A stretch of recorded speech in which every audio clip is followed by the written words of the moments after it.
Hello everyone, Akshita Singhvi here. We are going to discuss today class 11 accountancy chapter basic accounting terms. So basic accounting terms are the basic terms which are used in the accountancy chapter when you solve any problems, and in fact these terms are going to help you out for the lifelong. तो in terms को समझना बहुत ज़रूरी है आपके लिए। तो आज इनको अपन बहुत इजीली समझेंगे एक छोटी सी स्टोरी के साथ, सिंपल स्टोरी के साथ। कभी भी अपन किसी स्टोरी के साथ किसी चीज को पढ़ते हैं तो बहुत इजी हो जाता है उसको लंबे समय तक याद रखना, है ना। तो अपन आज इसको एक स्टोरी के साथ लिंक करके पढ़ेंगे सारे अकाउंटिंग टर्म्स को, ताकि आपको ये लाइफ लॉन्ग याद रहे एंड आपके सारे अकाउंटिंग प्रॉब्लम्स जो है आपको चुटकियों में समझ आ जाए। तो चलो शुरू करते हैं अपन। सपोजिंग, मान लो ये मैं हूं, ठीक है। मैंने सोचा एक बिजनेस शुरू करते हैं अपन, बट किस चीज का बिजनेस शुरू करूं, क्या ऐसा लॉन्च करें कि बहुत अच्छा चलेगा अपना बिजनेस। ठीक है, I am looking for a business idea. तो after thinking a lot and analyzing everything, I decided to open रसगुल्ले का बिजनेस। ठीक है, रसगुल्ले का ठेला लगाएंगे, चलो।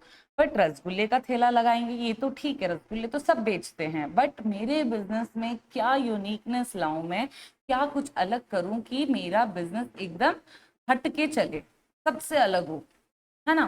तो फिर मेरे को सोचा मैंने, तब मुझे ध्यान आया कि ना मेरे पहचान में 3 ऐसे लोग हैं जो अलग अलग फ्लेवर्स के रसगुल्ले बेचते हैं। फ्लेवर्स के रसगुल्ले, हाँ, बहुत इंटरेस्टिंग लग रहा है ना सुनने में। तो A B C 3 जने हैं मेरे पहचान में जो अलग अलग फ्लेवर्स के रसगुल्ले बेचते हैं। तो ए बेचता है चॉकलेट फ्लेवर के रसगुल्ले, बी बेचता है स्ट्रॉबेरी फ्लेवर के रसगुल्ले, एंड सी बेचता है मैंगो फ्लेवर्स के रसगुल्ले। ओके, तो ये तो हो गया अपना बिजनेस प्लान। ठीक है, कि अपन क्या रखने वाले हैं अपने बिजनेस में, किस चीज का बिजनेस अपन करने वाले हैं। ओके, तो अपन करने वाले हैं रसगुल्ले का बिजनेस। फाइन। तो अब अपन को बिजनेस शुरू करना है, बिजनेस प्लान तो हो गया रेडी। बिजनेस शुरू करने के लिए सबसे मेन चीज क्या होती है? सबसे मेन चीज, अपन बिजनेस में शुरू करने के लिए अपन क्या करते हैं? पैसा लगाते हैं। तो यहाँ पर मैंने करीबन 1 लाख रुपीज जो है कैश डाला है इनटू माय बिजनेस। जब मैं जहां मैं रसगुल्ले का ठेला लगाने वाली हूँ उसके लिए मैंने करीबन 1 लाख रुपए का कैश डाला है मेरे बिजनेस में। Okay, how much rupees cash? 1 lakh rupees cash I put into my business. And अब बिजनेस किस चीज का कर रहे हैं अपन? रसगुल्ले का। तो रसगुल्ले खरीद के रखने पड़ेंगे ना। तो अपन ने खरीद लिए, मान लो 50,000 के रसगुल्ले। क्या खरीदे हैं? 50,000 के अपन ने खरीद लिए रसगुल्ले। रसगुल्ले क्या हो गए अपने? गुड्स। रसगुल्ले आर गुड्स। गुड्स क्या होते हैं? जिस चीज में आप लेन देन करने वाले हो, जिस चीज को आप बेचने वाले हो, वो आपका बन जाता है गुड्स। ठीक है, जिस चीज का आप बिजनेस कर रहे हो वो आपका बन जाता है गुड्स। ओके, तो यहाँ पर अपने गुड्स क्या हैं? रसगुल्ले। अपन ने खरीद लिए 50,000 के रसगुल्ले फिलहाल, when you are starting the business. तो यहाँ पर आपने अभी एक अकाउंटिंग टर्म तो लर्न कर ही लिया है, गुड्स क्या होता है समझ में आ गया।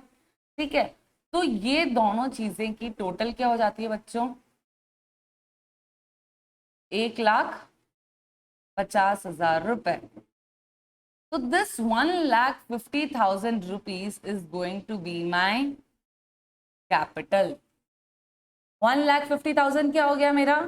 कैपिटल हो गया। तो कैपिटल क्या हुआ? बेसिकली जो पैसा या गुड्स असर्ट्स जो भी आप खरीदते हैं अपना बिजनेस चलाने के लिए, या when you put it into your business, it is called as capital. तो जो सारा अमाउंट, टोटल अमाउंट जो आपने लगाया, that is cash 1 lakh rupees, goods हो गए रसगुल्ले 50,000 के, तो ये सारी चीजें आपने अपने बिजनेस में डाली है। तो जो आप बिजनेस को रन करने के लिए पैसा या गुड्स या जो भी खरीदते हैं असर्ट्स, वो सारा हो जाता है आपका कैपिटल ऑफ द बिजनेस। तो here you learn the second term, that is capital. Okay, second accounting term हो गया अपना कैपिटल। तो ये बिजनेस कौन कर रहा है? ये बिजनेस कौन करने वाला है? ये बिजनेस मैं चलाने वाली हूँ। तो I am the proprietor of the business. Who am I? I am the proprietor of the business, who runs the business, who puts all the money into the business, who takes up all the risk into the business, is called as the proprietor of the business. तो इतनी सी story अभी अपन ने सुनी है, उतने में ही अपन ने कितने टर्म्स सीख लिए हैं बच्चों? We have learned around 3 terms. Okay, that is first term क्या पढ़ा था अपन ने? Goods, है ना? फर्स्ट टर्म अपन ने लर्न करा था गुड्स, सेकेंड हो गया कैपिटल अपना, एंड थर्ड हो गया अपना proprietor, right? 3 accounting terms you have learn right now, goods, capital and proprietor. ठीक है, इनके बारे में डिटेल में भी अभी और पढ़ेंगे अपन. ये तो बेसिक हो गया, शुरुआत हो गई स्टोरी की. ठीक है, तो अब अपन नेक्स्ट स्क्रीन पे जाते हैं. Next is capital. अभी मैंने आपको समझाया था कैपिटल क्या होता है. whatever you invest into your business, let it be in form of money, cash, or in form of any assets, goods, whatever you purchase to run your business is called as capital. Okay, the first statement क्या दे रखा है यहाँ पर? amount invested in an enterprise by the proprietor, it may be in form of money or assets having a monetary value. सबसे main चीज क्या होगी, क्या होना चाहिए उसमें? मेन चीज उसकी मॉनिटरी वैल्यू होनी चाहिए बच्चों. क्या होनी चाहिए? मॉनिटरी वैल्यू, मनी वैल्यू होनी चाहिए उसकी. ठीक है, मनी और assets, it may be in form of money और असेट्स. कैपिटल अपन ने कितना डाला था कैपिटल में? कैश 1 लाख रुपीज डाले थे, राइट? तो वो हो गए इन फॉर्म ऑफ मनी, है ना बच्चों? एंड असेट्स में क्या आता है? असेट्स एक बहुत बड़ा टर्म हो जाता है एक तरीके से. 1 लाख रुपी तो मनी डाला था अपन ने. फिलहाल असेट्स में अपन सिर्फ 50,000 रुपीज लिखेंगे, विच आर रसगुल्ले, गुड्स जो अपन ने खरीदे. असेट्स में काफी चीजें आ जाती है, जैसे कंप्यूटर हो गया, फर्नीचर हो गया, बिल्डिंग हो गई, जो भी आप खरीदते हो for the purpose of business, everything comes into the assets. But right now we have seen only that we have purchased the goods, that is in form of rasgulle. ठीक है, that we have purchased. So only we will note down that part into the assets, that is 50,000 rupees. And how much money we have invested? 1 lakh rupees. So this first statement is clear. Okay, so let us go to the second statement. In case of companies, contributors of the capital are many and they are called as shareholders. यहाँ पर क्या है बच्चों? कौन run कर रहा है business? मैं, सिर्फ मैं रन करने वाली हूँ बिजनेस. तो I am the single owner of the business. मैं सिर्फ सिंगल ओनर हूँ, so I will be called as the proprietor of the business. ठीक है, when they are more than 2 owners or 2 proprietors of the business, that form of business is called as partnership business. But in case of companies क्या होता है? बड़ी बड़ी companies हो गए, रिलायंस हो गए, टाटा हो गए, there are many big companies. वहां पर क्या होता है? एक नहीं होता, 2 नहीं होता, बहुत सारे होते हैं इन्वेस्टर्स, राइट? तो उन सारे इन्वेस्टर्स को अपन क्या बोलेंगे? Share holders. उन सारे इन्वेस्टर्स को अपन क्या बोलेंगे? जो अपने बिजनेस में कंपनी में बहुत सारा पैसा डालता है, वो हो जाता है अपना इन्वेस्टर. ठीक है, वो इन्वेस्टर हो जाता है अपना shareholder. Okay, they are the shareholders of the company because they have contributed towards the capital of the company. Fine. Next statement, capital is also known as owners equity and net worth. Okay, इतना समझ लो. Capital के और 2 नाम है, owners equity and net worth. इनके बारे में detail में अपन आगे पढ़ेंगे. फिलहाल ये समझ लो कि इसके और 2 तरीके के नाम है, owners equity and net worth. Fine. Next is एक फॉर्मूला है कैपिटल का, वो है असेट्स माइनस लायबिलिटीज. तो असेट्स आपको पता है, मैंने बताया, गुड्स हो गए, फर्नीचर हो गया, बिल्डिंग हो गई, किसी भी कार हो गया, जो भी आप बिजनेस के लिए खरीद रहे हैं या बिजनेस को रन करने के लिए खरीद रहे हैं, वो सारे आपके असेट्स में आ जाते हैं. ठीक है, और लायबिलिटीज क्या हो जाती है? उधार, जो आपको चुकानी है इन फ्यूचर. और काफी चीजें आती है जो अपन आगे इन डिटेल में पढ़ेंगे लायबिलिटीज के बारे में. तो अभी इतना समझ लो कि कैपिटल का एक फॉर्मूला है assets minus liabilities. Okay, clear? तो we will go to the next term, proprietor. ये तो अपन ने फर्स्ट में ही पढ़ लिया था जब स्टोरी बता रही थी मैं. प्रोपराइटर कौन होता है? मैं हूं प्रोपराइटर रसगुल्ले के बिजनेस की, है ना? The person who makes the investment and bears all the risk associated with the business is called as the proprietor. क्या बोला था मैंने? पैसा कौन लगा रहा है यहाँ पर रसगुल्ले के बिजनेस में? मैं लगा रही हूँ. ठीक है, तो उसका सारा रिस्क कौन बेयर कर रहा है? वो भी मैं ही बेयर कर रही हूँ कि मेरा रसगुल्ले का बिजनेस चलेगा नहीं चलेगा, क्या प्रॉफिट होता है लॉस होता है, it's all the risk borne by me, right. तो इन्वेस्टमेंट करने वाली भी मैं हूं एंड सारा रिस्क बेयर करने वाली भी मैं हूं, right.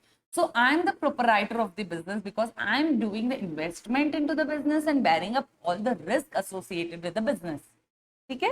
So I am the proprietor of the business. Simple. Next, drawings. It is the amount withdrawn or goods taken by the proprietor for personal use. Note down, personal use. जो भी आप अपने personal use के लिए निकालते हैं business में, let it be in form of cash और goods, is called as drawing. तो यहाँ पर अपन एक उसी अपनी स्टोरी के साथ ही कनेक्ट करेंगे इस चीज को, ठीक है। तो यहाँ पर अपन शुरू करते हैं, फिर से वही चीज अपन को नोट डाउन करनी पड़ेगी बच्चों। ये मैं हूं, मेरा है रसगुल्ले का बिजनेस, ठीक है। घर वाले डिसाइड करते हैं कि घर पे पार्टी करते हैं, चलो किस चीज की पार्टी करेंगे, रसगुल्ले की पार्टी करनी है घर वालों को। तो अपन उसमें से निकाल लेंगे करीबन, मान लो 10,000 रुपए के रसगुल्ले मैंने निकाल लिए। रसगुल्ले क्या है अपने, गुड्स, राइट। 10,000 रुपए के रसगुल्ले मैंने निकाल लिए अपने बिजनेस से, थैले पे से लेकर जा रही हूँ घर पे, पार्टी घर वालों को करनी है, तो ये हो गया अपना पर्सनल यूज के लिए, करेक्ट। तो 10,000 रुपए के रसगुल्ले मैंने निकाल लिए, गुड्स निकाल लिए। एंड एक और होता है कि मेरे कुछ काम आ गया है पर्सनल, मुझे कैश की जरूरत पड़ रही है for personal use, okay. For about 20,000 rupees I am taking out cash my business for my personal use. कुछ अर्जेंट मुझे पर्सनल काम के लिए चाहिए, तो अभी मैं बिजनेस में से 20,000 रुपए निकाल लेती हूँ, ठीक है। तो यहाँ पर आपने क्या निकाला है, कैश निकाला अपने बिजनेस में से। तो ये टोटल क्या हो गया आपका, 10,000 और 20,000 का हो गया टोटल आपका 30,000 rupees. This 30,000 rupees is your drawings because you have withdrawn cash and goods from your business for your personal use. Party घर पे करनी है, कैश पर्सनल काम के लिए चाहिए, दोनों पर्सनल चीजें हैं and they both are taken from the business, so they are going to be called as drawings. Clear? ये क्या हो गई अपनी, ये 30,000 हो गए हैं अपनी ड्रॉइंग्स। अब ये ड्राइंग्स जो हैं आपने किस में से निकाली, एक तरीके से अपने कैपिटल में से ही निकाली, राइट। तो ये ड्राइंग्स जो हैं 30,000 रुपए की आपकी कैपिटल में से ही डिडक्ट होगी। आपका कैपिटल कितना था बच्चों, 1,50,000 रुपए का आपका कैपिटल था, राइट। उसमें से अब डिडक्ट हो जाएंगी drawings which is 30,000 rupees, deduct हो जाती है, तो आपके कितने बचते हैं, 1,20,000 रुपए is the left out capital right now into your business. Second statement क्या दे रखा है, ड्रॉइंग रिड्यूसेस द कैपिटल, बताया था ना मैंने अभी, ड्रॉइंग्स आपकी कैपिटल को कम करेगी। कैपिटल में ही आपने गुड्स और कैश को इंक्लूड करा था, उसमें से ही आप चीजें निकाल रहे हैं, कैश निकाल रहे हैं, गुड्स निकाल रहे हैं, तो ऑब्वियस सी बात है वो आपकी कैपिटल को क्या करेगी, कम करेगी, रिड्यूस करेगी। तो समझ आ गया आपको ये टर्म ड्रॉइंग्स का भी, सिंपल है। Let's move to the next screen. Liabilities. Liabilities क्या होती है, लायबिलिटीज एक तरीके से होता है कि आपको किसी को पैसे देने बाकी हैं, you are payable to someone, then it is called as liability. वो सारी आपकी लायबिलिटीज हो जाती है। स्टेटमेंट क्या दे रखा है, अमाउंट ओन्ड और payable by the business. Business क्या है, मैं चला रही हूँ बिजनेस, तो I am payable to someone, I am owing to someone, ठीक है। तो वो सारी हो जाती है लायबिलिटीज मेरी। अब स्टोरी में आ गया एक ट्विस्ट, ठीक है। अब स्टोरी में ये ट्विस्ट है बच्चों कि मेरा रसगुल्ले का जो ठेला है बहुत शानदार चल रहा है, ठीक है। अब मैं सोचती हूँ इस बिजनेस को अपन ग्रो करते हैं, बढ़ाते हैं, और अब ठेले को छोड़कर अपन एक दुकान खोल लेते हैं रसगुल्ले की। तो अब रसगुल्ले की दुकान खोलनी है तो पैसा तो चाहिएगा, अच्छा खासा बड़ा अमाउंट चाहिएगा अपन को दुकान खोलने के लिए। तो अब मैं पैसा कहाँ से लाऊंगी, इतना कैश तो मेरे पास है नहीं, ठीक है। तो अब मैं सोचती हूँ कि अपन क्या करते हैं, अपन लोन ले लेते हैं, चलो बैंक से लोन ले लेते हैं। तो बैंक से मैं लोन लूंगी तो I have to pay back them, right. भले ही मैं कितने भी पीरियड में पे करूँ, at one point of time I have to pay them back, तो वो आ जाएंगे मेरे लायबिलिटीज में, ठीक है। अब मेरे को शॉप खोलनी है तो मेरे पास दो ऑप्शंस हैं, बैंक से लोन ले सकती हूँ या किसी से उधार पे पैसे ले सकती हूँ, anything, it's my own choice, but I have to pay them back. अब लाइबिलिटीज भी क्या दो तरह की होती है बच्चों, एक है नॉन करेंट लाइबिलिटीज, एक है करंट लाइबिलिटीज। अब नॉन करेंट लाइबिलिटीज क्या होती है, जो आपको अभी नहीं पे करना है शॉर्ट पीरियड टर्म में, you have long period of time to pay them back. क्या है, आपके पास बहुत समय है उसको पे बैक करने का, which means you have more than 1 year time to pay back. You have more than 1 year time to pay back the amount which you have taken as a loan. Generally non current liabilities में जो है ना बच्चों, क्या आती है, bank loans आते हैं जनरली, क्योंकि बैंक से अपन मोस्टली बहुत बड़ा डिजिट का अमाउंट उठाते हैं, लोन पे लेते हैं, तो वो इतना बड़ा अमाउंट आप कुछ 5-6 महीनों में तो चुका नहीं पाओगे, लगते हैं अपन को 6 साल लग जाते, 10 साल लग जाते धीरे धीरे उसको पे बैक करने में। सो जनरली बैंक लोन्स और भी बहुत सारी चीजें आती है, अपन पढ़ेंगे उसको आगे। जनरली एक छोटा एग्जांपल दे रही हूँ, बैंक लोन आते हैं अपने नॉन करंट लाइबिलिटीज में, where you have a period of more than 1 year to pay back your loan amount. Okay, अब करंट लाइबिलिटीज क्या हो गई अपनी, जो करंटली आपको चुकानी है थोड़े ही टाइम में, ठीक है। तो करंट लाइबिलिटीज में अपन ने क्या आएगा, करंट लाइबिलिटीज में अपने होगा within less than 1 year you have to pay back the amount. Less than 1 year you have to pay back the amount which you have borrowed, taken. Okay, जो आपको वापस देना है लोगों को। तो जनरली जो एग्जाम्पल दे सकती हूँ मैं करंट लाइबिलिटीज का, वो हो गए अपने creditors. Creditors come under current liabilities of the business. Creditors कौन होते हैं, जिसको आप कुछ बेच देते हो अपना, मतलब जो गुड्स आप रख रहे हो वो बेच देते हो, पर वो उस टाइम आपको कैश देते नहीं, आपको थोड़े टाइम बाद देते हैं, ठीक है, इमीडिएट कैश नहीं देते हैं, वो आपको बोलते हैं मैं थोड़े टाइम बाद देता हूँ, तो हो गए आपके creditors. Sorry, I am sorry, creditors is, मैंने डेटर्स बोल दिया आपको गलती से। क्रेडिटर्स होते हैं जिनको आपने किसी से क्रेडिट पे परचेज कर लिए हैं, आई एम एक्सट्रीमली सॉरी, आपने जैसे क्रेडिट में परचेज कर लिए हैं, आपने इमीडिएटली कैश नहीं दिया उनको, आप बोलते मैं थोड़े टाइम बाद देता हूँ कैश, ठीक है, तो वो सारे हो जाएंगे आपके क्रेडिटर्स। ओके, समझ में आ गया। अभी अपन क्रेडिटर्स के बारे में वापस से पढ़ेंगे, टर्म डिटेल में आएगा अपना। आ गया, देखो क्रेडिटर्स। क्रेडिटर्स कौन होते हैं, क्रेडिटर्स इज अ पर्सन और अ enterprise to whom an enterprise owes amount against the credit purchases of goods or services taken। अभी मैंने बोला था ना आपको कि मैं क्रेडिट परचेज करती हूँ किसी से भी, और मुझे उनको थोड़े टाइम बाद within 1 year I have to pay them back, ठीक है, तो वो सारे मेरे क्रेडिटर्स हो जाएंगे, आई ओ देम, ठीक है। सो यहाँ पर एक नया ट्विस्ट आएगा।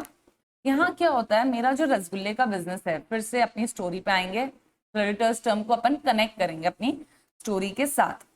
अपना जो क्रेडिटर्स हैं वो कौन बनेंगे अपने क्रेडिटर्स, ये देखेंगे अब अपन। ये हो गया मेरा बिजनेस रसगुल्ले का, ठीक है।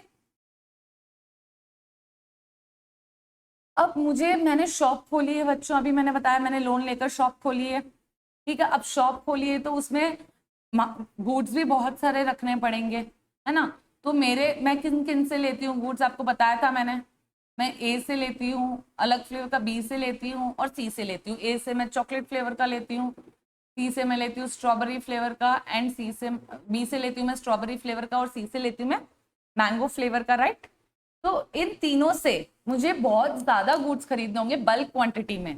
I can not purchase in small quantities because I have opened a big shop now, ठीक है। तो अब मैं इनको जाकर कांटेक्ट करती हूँ ए, बी और सी को कि भाई अब मैंने ना बहुत बड़ी दुकान खोल ली है, तो अब मुझे आप तीनों से आपके फ्लेवर्स के जो रसगुल्ले हैं बल्क क्वांटिटी में खरीदने पड़ेंगे बहुत सारे, तो आप मेरे को बल्क क्वांटिटी में दे दो। अब इतना माल मैं आपसे उठा रही हूँ रसगुल्ले का, तो आप मुझे थोड़ा सा क्रेडिट पीरियड भी दे दो। इमीडिएटली मैं इतना कैश भी कैसे भरूँ आपको, आप इतना तो कर ही सकते हो ना मेरे लिए कि मैं थोड़ा टाइम दे दो मेरे को, मैं आपको पैसे दे दूंगी, ठीक है। तो ए, बी और सी अग्री कर लेते हैं, अग्री करके वो ये डिसाइड करते हैं कि वो लोग मुझे देंगे 3 पीरियड्स का क्रेडिट टर्म। कितना देंगे वो लोग मेरे को, they agree to give me the credit period of 3 month की, ठीक है भाई आप हमसे रसगुल्ले ले जाओ, आपकी शॉप पर रख लो, पर उसका पेमेंट आप 3 महीनों में हमें कर देना। ए, बी और सी डिसाइड करके मुझे ये देते हैं credit period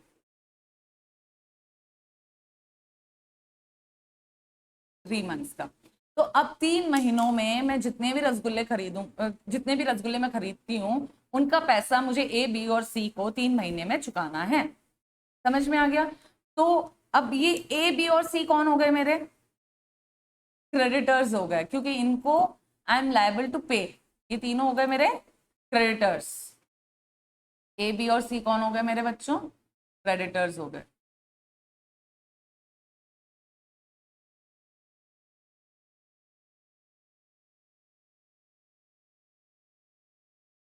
A, B, and C are my creditors of the business because I owe them the amount for the credit purchase of goods.